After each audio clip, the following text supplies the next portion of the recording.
अविवाहित 20 वर्षीय मुलगी गर्भवती राहिल्यानं संतप्त झालेल्या मुलीच्या आईनेच मुलीची हत्या केल्याचा धक्कादायक प्रकार उघडकीस आला।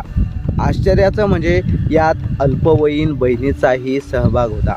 हत्या दडपण्यासाठी मुलीनं गळफास लावल्याचं आईनं पोलिसांना सांगितलं होतं। मायलेकीच्या नात्याला काळीमा फासणारी ही एक थरारक आणि धक्कादायक घटना नालासोपाऱ्यातून समोर आली आहे। अविवाहित मुलगी गर्भवती राहिल्याचे समजताच संतप्त आईने स्वतःच तिचा जीव घेतल्याची घटना समाजाला हादरवून सोडणारी आहे।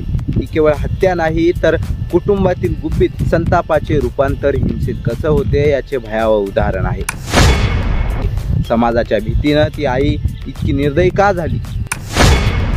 त्या अल्पवयीन बहिणीला या गुन्ह्यात सामील होण्यास का भाग पडले गेले? या घटनेमागची खरी कहाणी नेमकी काय आहे जाणून घेऊयात आजच्या जरा हटके स्टोरीमध्ये। याआधी आपल्या चॅनलला सबस्क्राईब करायला विसरू नका। नमस्कार मंडळी, मी आकाश पाटील आणि आपण पाहत आहात जरा। अस्मिता दुबे वय 20 वर्ष ही तरुणी नालासोपारा येथील एका इमारतीत आई वडील तसंच लहान बहिणीसह राहत होती। गुरुवारी दुपारी तिने गळफास लावून आत्महत्या केल्याची फिर्याद तिची आई ममता दुबे वय 46 वर्ष नालासोपारा पोलीस ठाण्यात दिली होती। त्यानुसार पोलिसांनी अकस्मात मृत्यूचा गुन्हा दाखल केला होता। मात्र तिचा चेहरा सुजलेला होता तसंच दोन्ही हातावर चावा घेतल्याचे निशाण होते। त्यामुळे पोलिसांना संशय आला आणि त्यांनी तिचा मृतदेह शवविच्छेदनासाठी मुंबईच्या जे रुग्णालयात दाखल करण्यात आला। शवविच्छेदनाचा अहवाल आल्यानंतर अस्मिताचा मृत्यू हा आत्महत्या नसून गळा आवळून केल्याचे निष्पन्न झाले। अधिक माहितीनुसार नालासोपारा पोलीस ठाण्याचे वरिष्ठ पोलीस निरीक्षक विशाल वळवी म्हणाले, मयत अस्मिता ही गर्भवती राहिल्याचे तिच्या आईला समजल्याने ती प्रचंड संतापली होती। तिने मुलीला बेदम मारहाण केली। तिची 17 वर्षीय लहान बहिणीने तिचे पाय धरले तर आई ममताने दोन्ही हातावर चावा घेतला तसंच दोरीनं गळा आवळून तिची हत्या केली।